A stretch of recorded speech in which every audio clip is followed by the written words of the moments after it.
All right. Well, thank you everyone so much for joining. My name is Kristen Whitney Daniels. My pronouns are she, her. I am a white woman with short black hair, dark brown hair. I am wearing dark glasses and a black shirt with a print on it. And I just want to thank everyone for being here. We are so grateful to have Sister Helen joining us, as well as each of you. This is our fourth session of our workshop series, which we started in September on restorative justice. And I don't think I could have ever imagined how much this would have grown in 4 short months. And obviously, you know, just by the fact of how many people we have joining us here this evening, we can really tell that this is an important topic and a topic that we're going to continue in the new year. So while this is the last workshop for 2020, we like to say that we're going to continue it in some way. It's just the last one for right now. I am joined by Brooklyn Vetter. She and Julia Morris, our St. Joseph worker for the Federation, as well as our justice and outreach person, are both here to help you if you have any questions during the meeting. They have also been the co-team who have helped lead this project through. Between the 3 of us, we've been able to make some really exciting meetings happen, and because it is the last one, I want to send out a lot of gratitude to them as well. During the series, during today, we're going to ask that everybody stays muted. You can leave your camera on if you so choose. If you have questions, which we're going to leave plenty of time to ask Sister Helen some really, whatever your burning questions are, please feel free to drop them in the chat at any time. I will be fielding them. If you want to just send them privately, you can send them to the U.S. Federation of the Sisters of St. Joseph. It should be at the top of your screen as the host. You can send them privately to me, or you can send them in the main chat. We will get them over. And I also really want to thank our financial sponsors that we've had that have really helped make this series happen. We've had a lot of amazing speakers. We had a panel last month that was just super, and we really couldn't have made that happen without them. And that includes Avila University, the Association of the Colleges of Sisters of St. Joseph, Catholic Mobilizing Network, Mount St. Mary's University, St. Catherine University, Sisters of St. Joseph of Baden, and the Sisters of St. Joseph of Carondelet of Los Angeles, and the St. Joseph Worker Program. The schedule is for this event, we're going to go right into prayer. We're going to introduce Sister Maryellen Kane, the Executive Director of the Federation, and who will serve as moderator for this event. And then we'll go right into Sister Helen's whatever she's got to tell us today, and then we'll have a Q&A and some wrap-up information at the end. So without further ado, I'm going to pass it over to Brooklyn. All right. Hi, everyone. As Kristen said, I am Brooklyn. I use she, her pronouns. I am a white woman with big brown, thick glasses, long brown curly hair, with my bangs pulled back, and pink sweater. And there's a little Christmas tree in my background. So we are doing image descriptions. We're working on being more accessible and making sure everyone has access to the same information, which is an important part of restorative justice. So an image description, for you all to know, is a detailed explanation for all those who have trouble accessing the visual content, whether there are in our community members who are blind, vision impaired, our elders, or those who are calling in. So we're asking all of our participants to start with an image description. And there's an opportunity at the end. Like I said, we want to make these workshops accessible. So if there are any needs that you have, there's an opportunity to let us know in the survey, so that when we come out with the next series, we're more able to be more accessible to all of you. And now I'm so happy to introduce Sister Maryellen Kane. Sister Maryellen Kane is a sister of St. Joseph of Brentwood, and she became the Executive Director of the U.S. Federation of the Sisters of St. Joseph on January 1st, 2020. Prior to her role at the Federation, she served as Parish Life Coordinator at the St. Mary Magdalene Parish in Queens, New York City for the last 15 years. Previous to this, she served as Pastoral Associate in a number of parishes in the Diocese of Brooklyn. From 1994 to 2000, she was a member of the Sisters of St. Joseph of Brentwood leadership team, coordinating their Office of Mission and Ministry. During this time, she also served as a member of the National Board of Leadership Conference of Women Religious and chairperson of the New York State Conference Region 2. Since 1982, she has had extensive practical experience and training in community organizing. While serving on the pastoral team at St. Barbara Parish in Bushwick, Brooklyn, she was a leader in East Brooklyn Justice and Peace in conjunction with the Industrial Areas Foundation. She worked with local churches to develop broad-based community organizations in the South Bronx, East Harlem, and the West Side of Manhattan. In 1978, along with 3 other sisters, she co-founded Providence House Incorporated, houses of hospitality for homeless, abused, and formerly incarcerated women and their children. She lived as a core member in 3 different Providence houses for 18 years. Her professional life began as a teacher in elementary schools in the Diocese of Brooklyn and served for 4 years as an organizer with United Farm Workers in California and Florida. Thank you so much, Maryellen, for introducing Helen today.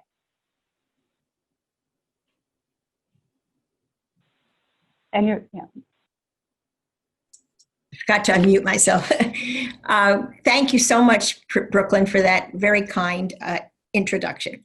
And to introduce myself, I am Maryellen Kane. I am also a white woman with brown hair and wearing glasses. I'm wearing a blue jacket and a printed scarf, pearl earrings, and I have to own that I have a few more wrinkles than Kristen and Brooklyn.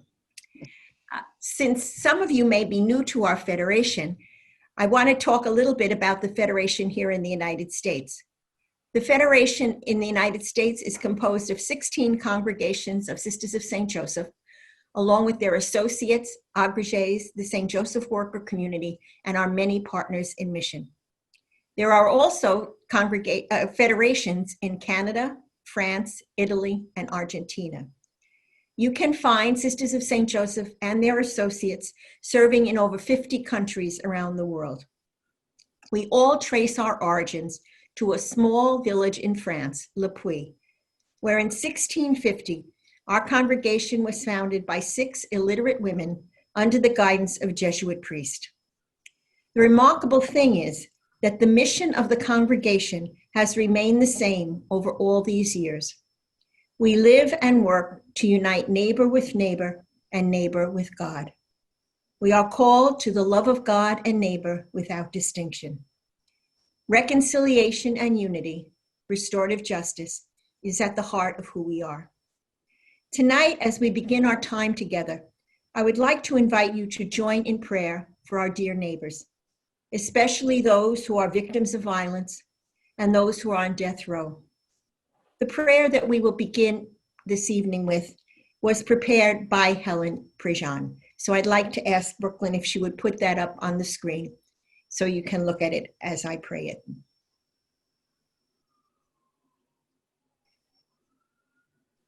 And let us pray in the silence of our heart. God of compassion, you let your rain fall on the just and the unjust. Expand and deepen our hearts so that we may love as you love, even those among us who have caused the taking of life.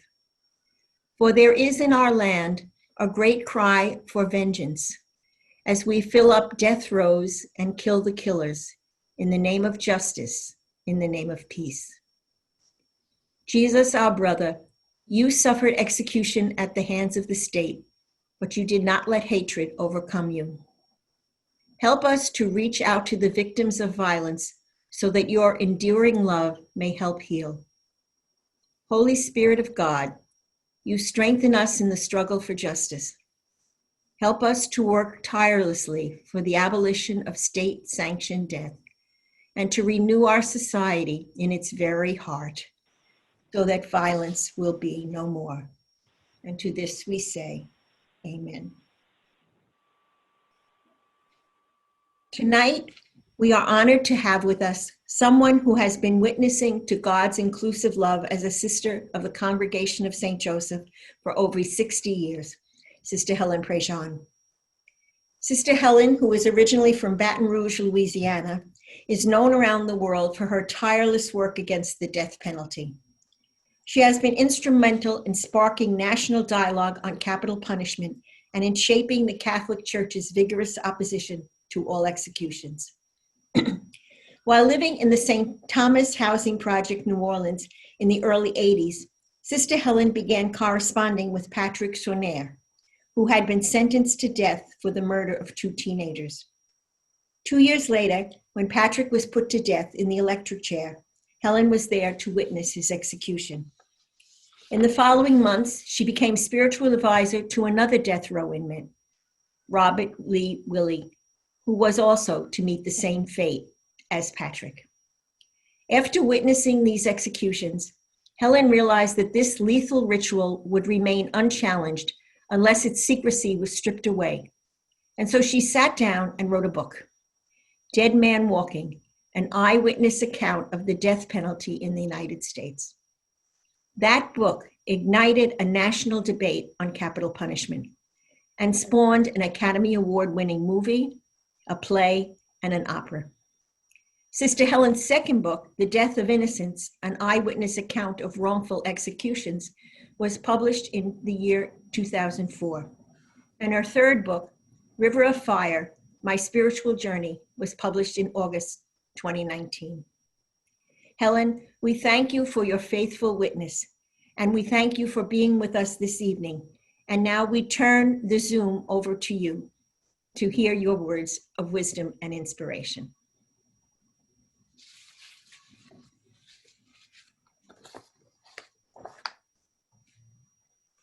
Thank you. Do y'all turn my camera on? Not yet. You don't want to see my face? We do. We really do.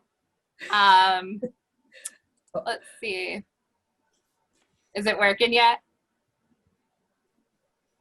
No, I don't think so. Well, can y'all see me? You'll know if it's working if you No, can see. not yet. I Let's just see. sent a request to start your video. I don't know if that helps. Yeah, well, that would be me. Camera. Can I do the thing, start my video? Yes. All right, there we go.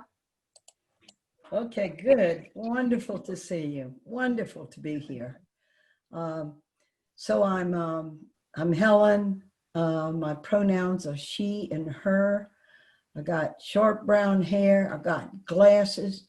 I got my mama's skin, so you don't see many wrinkles, even though I'm 81. Her jeans. I'm wearing a little purple jacket, and I'm going to tell you about this cross. There's a cross around my neck. It looks like a simple little cross with like green ceramic. And I'm going to tell you the story of the cross at the beginning of my remarks today. It's the only cross I've ever had that was purchased with someone's blood. And so we begin. I'm in the part of the struggle for justice that is the very opposite of restorative justice. It's the part of what has been active in our society where we actually have made decisions that people are not capable or willing to change anymore and are so evil in their character or in what they have done that the only thing we can do as a society is terminate their lives. It's the only way we can be safe is if we end their lives. And this is a rhetoric that began when the Supreme Court put the death penalty back in 1976. And I'll be talking about the fault lines and the way the Supreme Court set up the death penalty, which we see being exemplified today in this flurry of federal executions that President Trump is doing because he can, because the power is left in the hands of individuals, prosecutors, to pursue death or not. For 17 years, we haven't had executions, federal executions, because the Attorney General of the United States did not choose to pursue the deaths. And when you have someone in power who chooses to kill, all the lives of these people, 10 have been killed so far. And I hope you can see this. I'll try to get it so that the light doesn't get on his face too much. This is the face of Brandon Bernard. And he's the latest one that got drawn in my life. His lawyers asked me to come and be on their team and to meet with him when they met with him. And he was just 18. A murder happened of a couple. He was just 18, barely, and there was a gang. He was on the low podium of the gang, and the couple was killed. He was involved in what he thought was a kidnapping and a robbery and did not know anybody was going to be killed. And when he was tried for his life, the prosecutor who went for death, you got to know that when these trials happen, if prosecutors don't go for death, death doesn't happen. And so that we've had an experience of state executions, like Bob Macy in Oklahoma City. He single-handedly put 54 people on death row in Oklahoma because he went for death. And right next to him in another county was somebody who didn't. And here was Brandon. He had never hurt anybody in his life. This happened, and he was so remorseful. And he grew. In his 20 years at Terre Haute, he grew into a man, a loving man. He got along with everybody. He never had one write-up. And yet he's chosen as the worst of the worst to be terminated, his life to be ended. And all kinds of things started coming out once he got good lawyers to look into what happened to him at trial. And you have to understand, it's only poor people chosen for death. And often that means they don't have the resources for a crackerjack attorney because trial is supposed to be an adversarial way of coming to truth. Prosecution presents, defense presents. And of course, he didn't have much of a defense at all.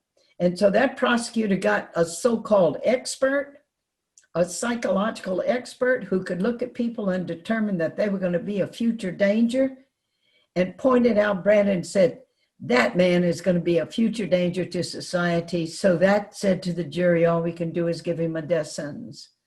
He didn't have one write-up in 20 years. He loved everybody around him, and they killed him. And so if you want to just see the very opposite of what restorative justice is, we can look at Brandon. We can look at all these people being killed right now by Trump and by Barr, and the one that's going to take Barr's place. Lisa Montgomery is going to be killed 8 days before Biden comes to the presidency. Look at this cruel time warp. If somehow the lawyers could get her a stay for 8 more days, Biden takes office, and he is not going to kill anybody. He's going to stop the death penalty, the federal death penalty. He said it. I believe him. And so you have, look at the variables, the capriciousness of lives and how they determine and how people die. And so I feel Brandon's death, and I'm going to be meeting with the team tomorrow. We're going to have a gathering, because think of what this does to the lawyers too. Some of these lawyers worked for 19 years to try to save Brandon's life. So when you get close to it like this and you meet the people, and I'm convinced the reason we still have the death penalty in the country is because it's a secret ritual. People aren't anywhere near when it comes to this last protocol of death where you take a live person like Brandon, happened with him, put handcuffs on him, walk him down the hall, strap him down, and kill him. Do you have any last words? it's so unspeakable and it's so shocking. So I just want to go for a minute to take you right into why I call this fire river, because it's life and it's how I woke up to the gospel of Jesus and God and justice, and which led me to death row. The last page on this book about awakening to the gospel of Jesus and justice and how it took me to death row, the last page is the first page of Dead Man Walking. This is the story of how I woke up. And Dead Man Walking is what I began to do when I woke up, and wrote a letter to a man on death row, and then was there for his execution. And since then have accompanied 6 human beings to their executions. And when you are in that fire and you witness those deaths, you cannot be silent. There's just a moral imperative and a fire in you. I was just rereading Jeremiah's words. This fire burns in me, in my bones, and I must speak out. And that's the prelude of River of Fire. It's the first part of the book. And it goes like this. They killed a man with fire one night. They strapped him in a wooden chair and pumped electricity through his body until he was dead. His killing was a legal act because he had killed. No religious leaders protested the killing that night, but I was there. I saw it with my own eyes. And what I saw set my soul on fire, a fire that burns in me still. And now here's an account of how I came to be in the killing chamber that night and the spiritual currents that drew me there. It's grace that wakes us up. And it's being in community that enables us to wake up. And then when we wake up and begin to act, that we can do it in concert with others, with their support. And the waking up also comes from the challenge of community waking us up. And so what happened was that first I had to understand, for a long time, I being a nun, I was a good nun. I never beat kids with a ruler and all the mean nun stories you hear, you know. It's like I love the kids I taught. I love middle school kids. I still communicate with 2 boys who are in my 8th grade class. So it's grace that wakes us up, and I resisted for a long time in my religious life this thing of that we're supposed to be social justice people, you know, because I said, man, they're trying to make us into social revolutionaries. We are nuns. We're not social workers. And if poor people have God, they have everything. Just teach people about God, help people be close to God. And I lived in New Orleans. And I was less than a 16th of a mile away to one of the housing projects where African-American people were going through the kind of stuff that we witnessed with George Floyd, with the police, that were in these substandard public schools where you could get to be a junior in high school and you couldn't read a 3rd grade reader. And I was part of the Catholic school system, a 2-tiered system, the private school system where kids are getting a great education because their parents can afford the tuition, and kids in the public school, they come out and they can't even read a book. But I was not awake. And it's not that I was bad. I also take you back into the days when I grew up in Baton Rouge. It was during the Jim Crow days in Louisiana, where Black people had to sit in the back of the bus. Even Sacred Heart Church, Black people had to sit over in a separate part, and Black kids couldn't receive their first Holy Communion with the white kids. And it taught me what culture does. A good mom and daddy who were kind. Ellen and Jesse worked for our family. We had a servant's quarters in the back of our big house. And mom and daddy were always kind to Ellen and Jesse, and daddy helped Ellen and Jesse get property, get a house, help Jesse get a job at the refinery in Baton Rouge, but never once questioned the system, the Jim Crow system that kept them down and kept them without dignity. And that's the awakening to justice And then that led me into the St. Thomas housing projects. And that's during the second half of the journey here, where for the first time in my life, the African-American people were my peers and my teachers. And they taught me about the other America. And I've learned about the American people with the death penalty. It's not that people really are bad and want the government to be killing people. It's just that it's not an issue they think deeply about, a lot of people, because it doesn't touch them personally. They don't have anybody in prison. They don't know anybody. And so then when they hear, oh, there's this terrible murder, and then they're made to be afraid. Being made to be afraid is a really big thing when government does things that are over the top, like killing people and claiming that it's justice.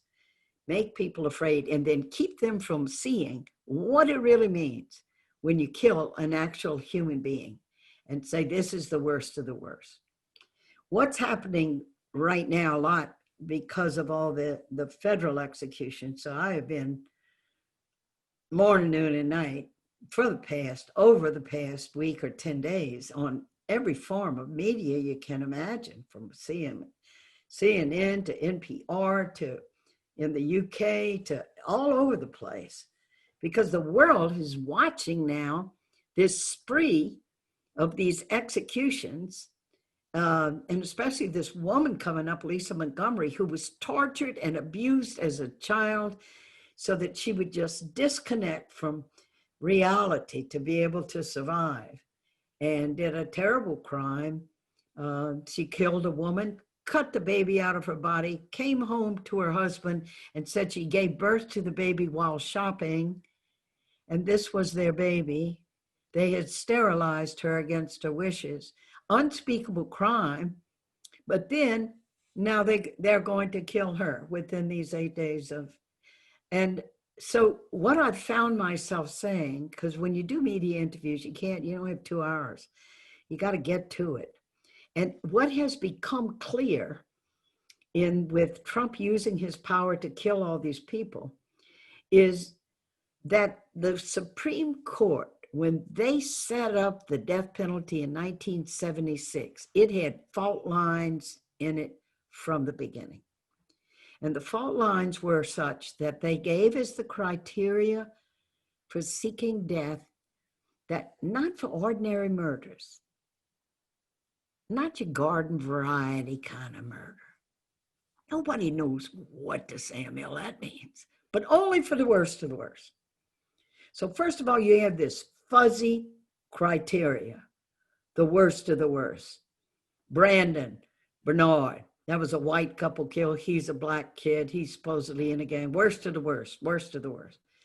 And they coupled it with full discretion of the prosecutor to seek it or not. You have prosecutors determining, this is the worst of the worst. And now, so the pattern now is clear. We've been doing it since 1977. We have gassed, shot, electrocuted, lethally injected over 1,500 human beings. And a pattern is becoming clear of who the worst of the worst are. If we look at who these people were, all of them are poor.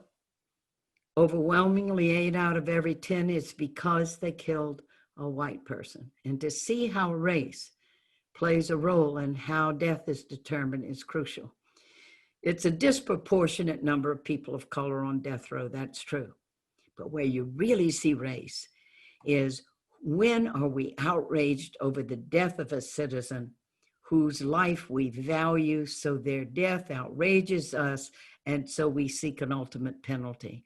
Whereas people of color in this country are half of the homicide victims, and the death penalty is seldom, if ever, sought for the homicide of a black person. If you don't value a person's life, you're not outraged by their death, and you're not going to seek ultimate penalties. When I lived in the St. Thomas housing projects, Virginia Carr had 2 sons killed within 6 months, and there was not even an investigation by the DA's office of New Orleans. Negligible life, negligible death. And so by having the Supreme Court of the United States saying we're going to put death back, and here's the criteria, you judge now the worst of the worst, where every bias and prejudice and cultural thing is going to come in there, so that in the Deep South states, we've had it carried out over 70 of all the actual executions. Of those 1,500, over 70% is by the former slave states, who always had tough punishment because of the fear in white people when slaves were freed and lost all the workers on the plantation. And so you have a penal system that is set in place in many, many ways to get workers. Angola, our Louisiana State Penitentiary, is still called the Farm. It's 18,000 acres. And if you ever visit at Angola, you're going to see a column of men with hose over their shoulders walking, and a guard on horseback with a gun in the front of the column, and a guard on horseback with a gun in the back of the column. And that's how the prisons, to fill the prisons with workers, how the whole thing started. So what happens is that when the Supreme Court put it back, and then because they allowed that poor people are supposed to have full constitutional rights. You're supposed to have an adversarial way of coming to truth when you go to trial.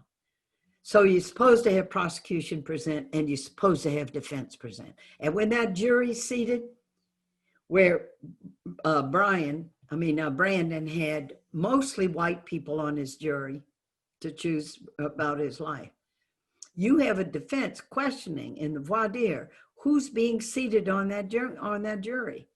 But when you have a defense that doesn't fight for you, and sometimes they're just cowed. They don't want everybody to be mad at them. The judges against them, DAs against them, and they don't do much for their client. They literally can be cowed and just hardly raise resistance. And then their life gets settled. And I mean, it's hard in the appeals courts. It's just hard. These treadles come up behind you. If you haven't gotten your evidence out, if you haven't gotten your DNA test, if you haven't had, when you had a jailhouse snitch say, yeah, he confessed, to have somebody to question the integrity of that confession and really press him hard. Did you get a deal for doing this? What kind of sentence did you get? If you don't have that adversarial other side, the jury hears it. What does the jury know? 5 of the 9 living jurors now that sentenced Brandon to death have come forth to just say if they had known what they know now, they never would have sentenced him to death. Even the district attorney who went for the death penalty then said, I wish that I had had the integrity and followed my conscience, because I had a feeling this young man was being railroaded in this, and I should have followed that, and I didn't, and I regret that. And he's speaking out. He was trying to be a voice to save Brandon's life.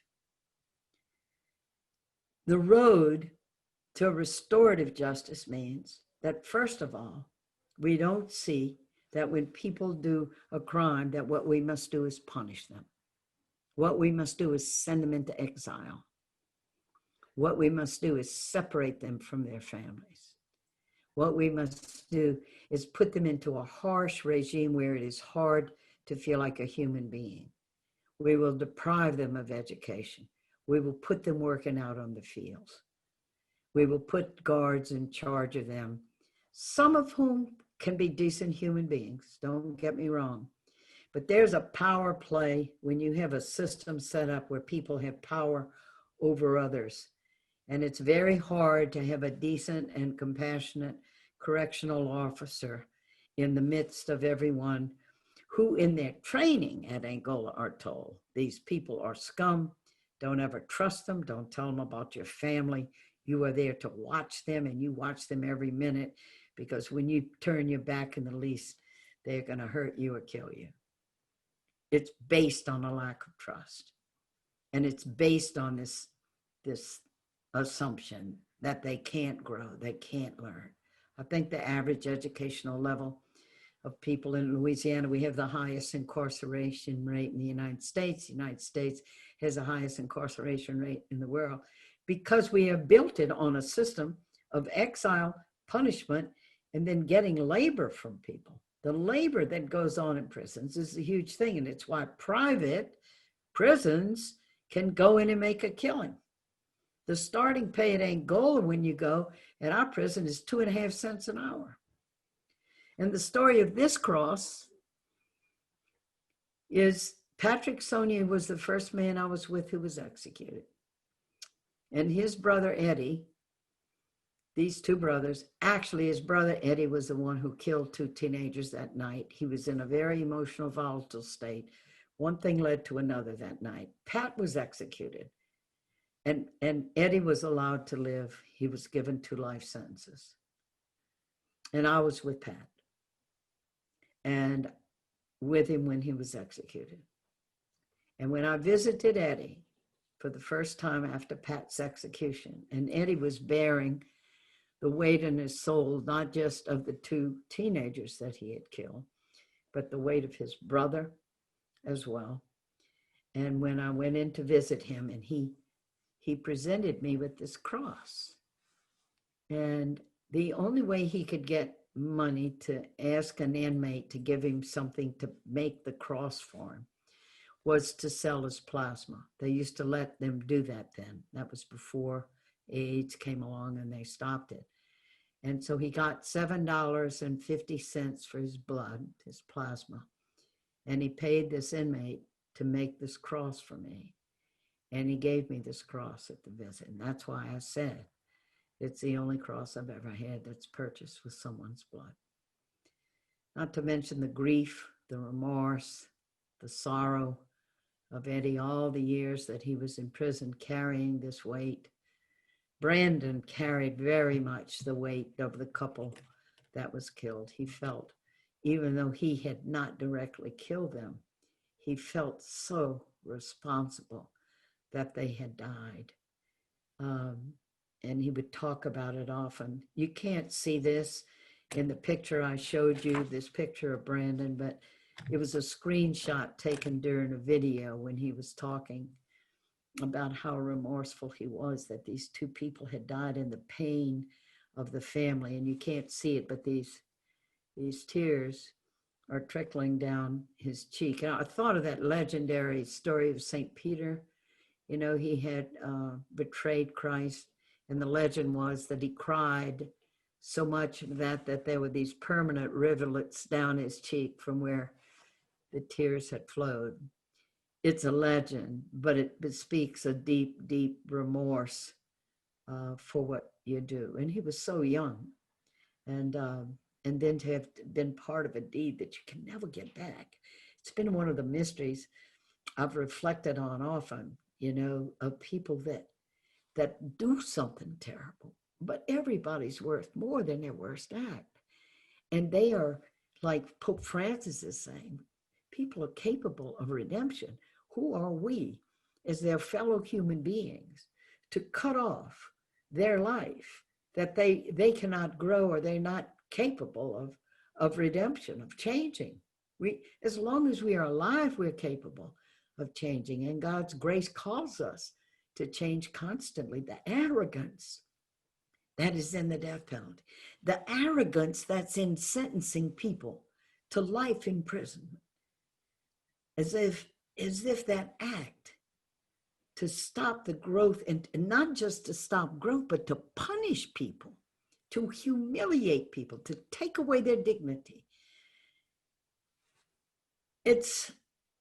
We're face to face with it. There's the beginning of awakening in the country. We used to never even hear the term restorative justice. And now we're beginning to hear it. Our own Louisiana, former slave states, in the mid-'80s, we killed 8 people in 8.5 weeks. Big death penalty state. Haven't had an execution in 17 years. And we elected a decent governor. And we have half the people of Angola, you know, it's a geriatric ward. They had to set up a hospice. And so to free people who were in their 70s or older were never going to commit other crimes.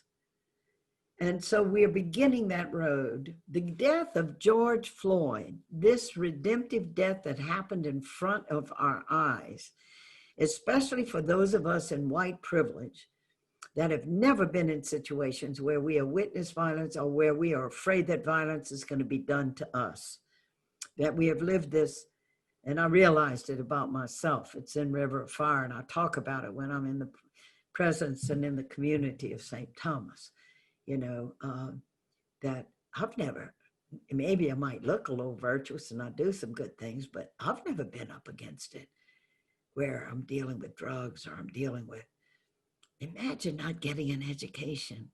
Because when we get an education, that's why I love talking to university students, and we are Zooming all over the place now. And I found when you Zoom around a book, students read a book, and you can have a really in-depth conversation with them. That Mount St. Mary's in Los Angeles, one of them. So we have these modules we're doing where I do an introductory Zoom to introduce them to River of Fire, because this is a book about taking action. It's about waking up and acting, and people need hope because we have been so overwhelmed by what has happened to us in the Trump administration and what we have seen going on. And we can get information, so much information, and we can be paralyzed by it. How do you act? How do you begin to move and act? And when we begin to act is when we really come alive. Hope is an active verb. We can't hope standing on the sideline and just seeing how terrible things are. The smallest action for justice, the smallest action of writing a letter to a prisoner, where the love energy in us flows out over to someone, out of ourselves, then hope can be real for us because it's real, it's action. We are actualized and we're dying to act. We are looking for ways to act. And we have a new moment waking up now in our country. We have a new president. We are going to have new policies. And it's a great time for us to get involved. And prisons are one of them. We have so many areas that need our love and care. Children need our love and care. Women need our love and care. So much in this country. People who have become addicted. All the opioid crisis is huge in the country. People addicted. And the answer is always going to be around, and Jesus taught us this, and we have experienced this, that it's around community. It's around looking, Lord, what do you want us to do? What are you calling us to do? And never discount, oh, what I'm doing is not real dramatic. You know, I'm not going in and saving people on death row. Never discount the smallest actions that we do to connect people. And that's what we're about. That's what Jesus was about. Where there's this separation, are we scared of them? Or these people, they say they seek an asylum, but they drug and they're gonna rape us. All those fearsome things we were told by the Trump administration about these human beings who walk thousands of miles and are seeking asylum. That separation, that makes us afraid. And so one thing that's really called for, especially for those of us in white privilege, we got to be the one leaving our comfortable arenas and crossing over to where people are who are different from us, where we can sit down with them, where we can have breakfast with them, where we can talk with them, where we can collaborate with them, like in Black Lives Matter, to seek justice. And not our forming the program and asking them to come join us, but we join them in the effort they are already doing to help change the face of this society. It's a great time to be alive.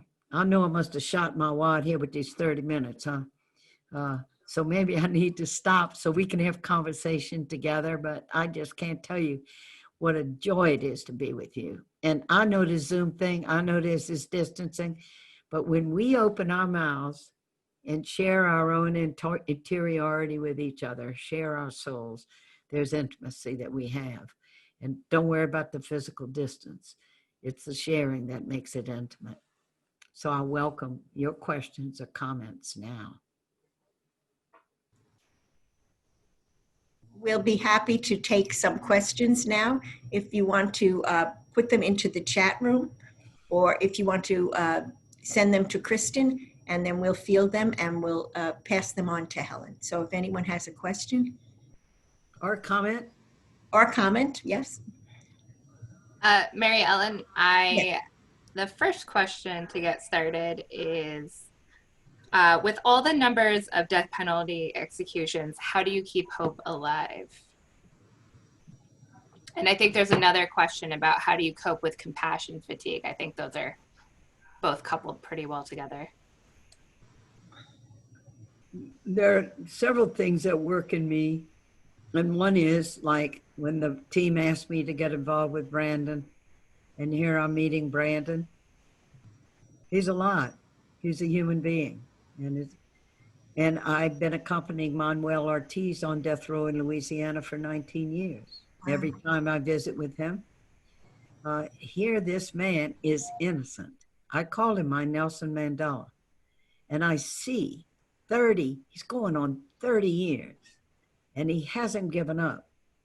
And so I don't go as the one who pours myself out on this poor wretch and pick up his spirits and help him. He does that for me. I mean, I don't know what shape I would be in to be innocent and have all the lies told about me, and now he's struggling to get it heard in a federal court. So first of all, from the relationships that with the prisoners that I'm with, and the other is with these lawyers that are working so hard. I have really good friends in the human rights community and the law community. Denny LeBeouf is part of the John Adams Project of the ACLU. She's representing Khalid Sheikh Mohammed in Guantanamo. He was called the mastermind. He was waterboarded 182 times. She's with a man who was tortured and everybody hates him and wants to kill him. And she is involved in representing his rights, his human rights. And so when you hang out with people that are doing this work and you see what they're doing, it just buoys you up. It gives you energy, it gives you strength. And then in Ministry Against the Death Penalty, we are always hatching ideas. How can we get out to the public? Because I know for sure now, I have no doubts about it. When the people are educated, support for the death penalty drops. The irony of Trump killing all these people, and it's what kind of throws it into such relief, is we're shutting down the death penalty in the States, in the United States. Not fast enough, but we are shutting it down. And this poll, Gallup poll in 2019, if you ask people the question, here's a terrible murder, do you believe they should get the death penalty? 55% of people still say yes to that. But when you give them the alternative question, would you give the death penalty or life without parole? Support for death drops to 36% in the American public because there's been a lot of education going on. And I believe in the goodness of people, and I believe in they're given a chance to see the truth and that they can be safe without having the government kill in their name, that their goodness is going to respond. And so that keeps me going too. The whole educational part of it, of going and talking to people, sharing with people. And then, you know, and you write books and you get them out there. You write books because you love people. You write books because you want to share what you know, and hopeful that then they can wake up and then they will come alive as well. Helen, another question that has come is, how can we help Lisa right now? What could we do to advocate for her now? I'm sure I should know this. I'm sure there's a website. Susan Sarandon is just doing a script. They're doing a video. So the first thing you do— I think it's Catholic Mobilization. No, Catholic Mobilizing Network. Yeah, is doing the petitions this whole week. There you go. Get on with Catholic Mobilizing Network. That is a great little organization, y'all. You know, its whole mission is to wake up Catholics. You want to hear some sad, bad news?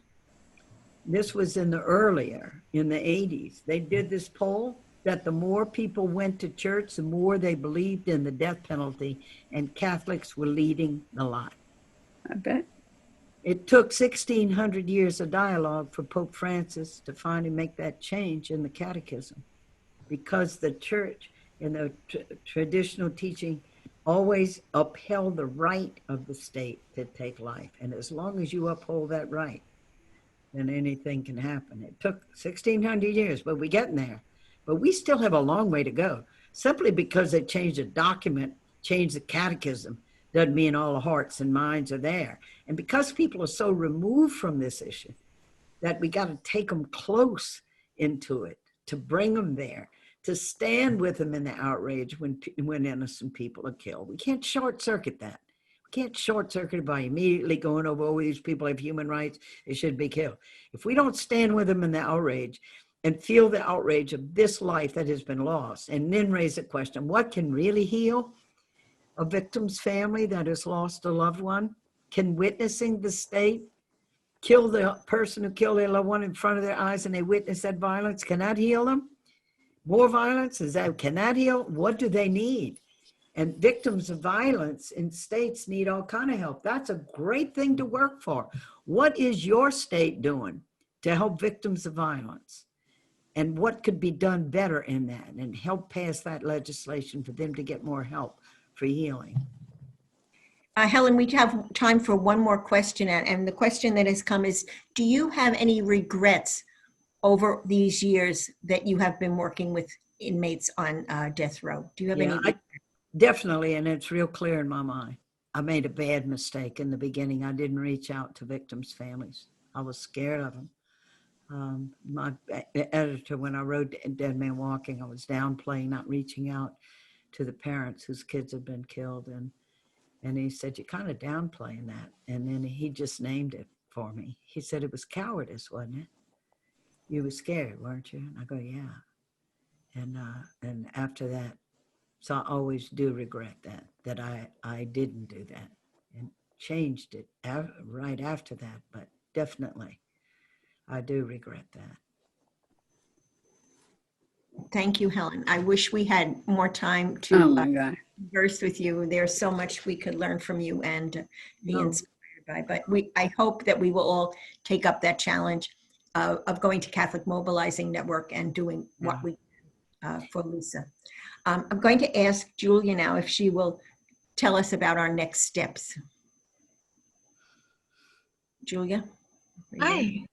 Yes, I am. Well, thank you so much again. This has been such a wonderful experience, and thank you again to Sister Helen for taking the time to talk with us today, and thank you to you all for being here. I truly feel like I have learned so much just from these past hour I've spent with all of us. So moving forward, as Kristen said earlier, this is our last workshop of 2020, but we will be coming back in 2021.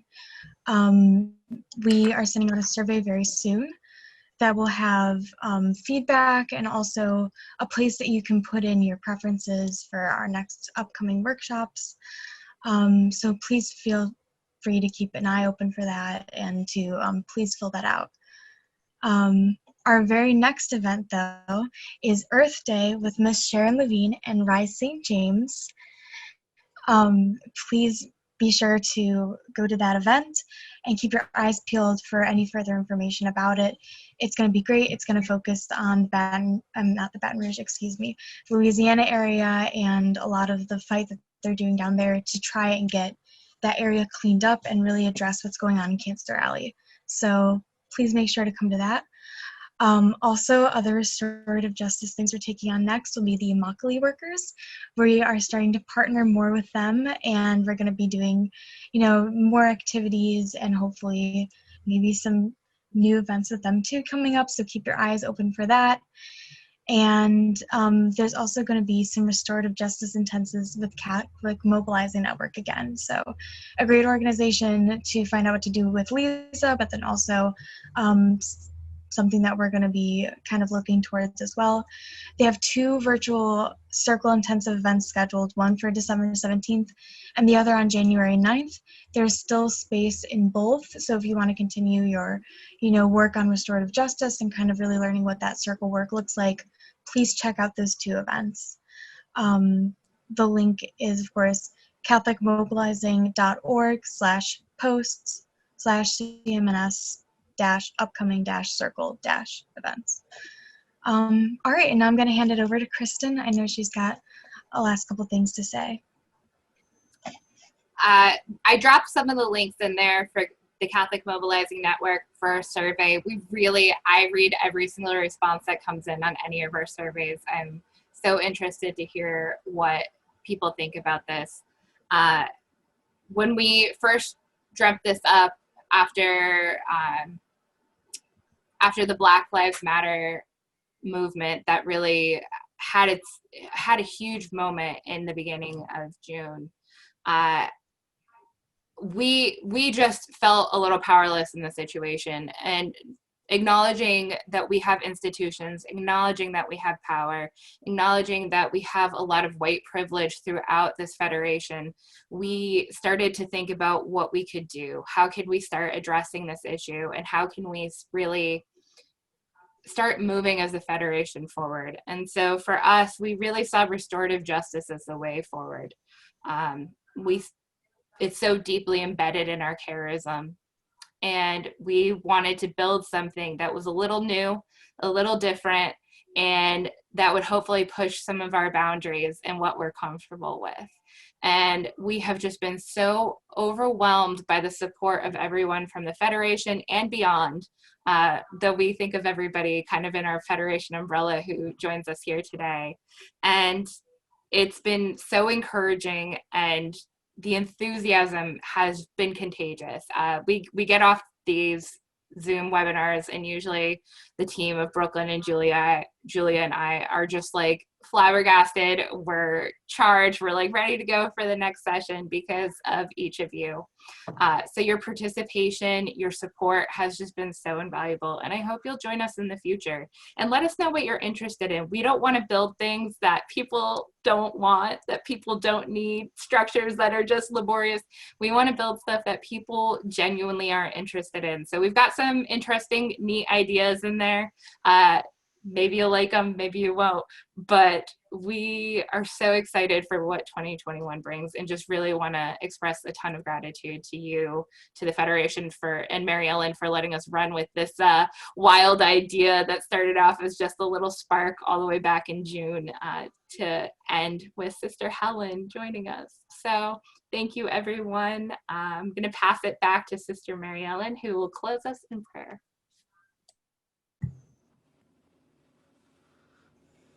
We would like to end this evening the same way we began, in prayer. And we have an Advent prayer to share this evening, but in it, we'd like to remember especially those who are on death row, and especially those who will die as a result of the actions of President Trump. And we hold them in our hearts and minds. We hold their families in our hearts and minds, and we hold all victims of violence in this prayer tonight. And so let us remember that we are in the presence of God as we pray. Lord God, we adore you because you have come to us in the past. You have spoken to us in the law of Israel. You have challenged us in the words of the prophets. You have shown us in Jesus what you are really like. Loving God, we adore you because you still come to us now. You come to us through other people and their love and concern for us. You come to us through men and women who need our help. You come to us as we worship you with your people. Lord God, we adore you because you will come to us at the end. You will be with us at the hour of death. You will still reign supreme when all human institutions fail.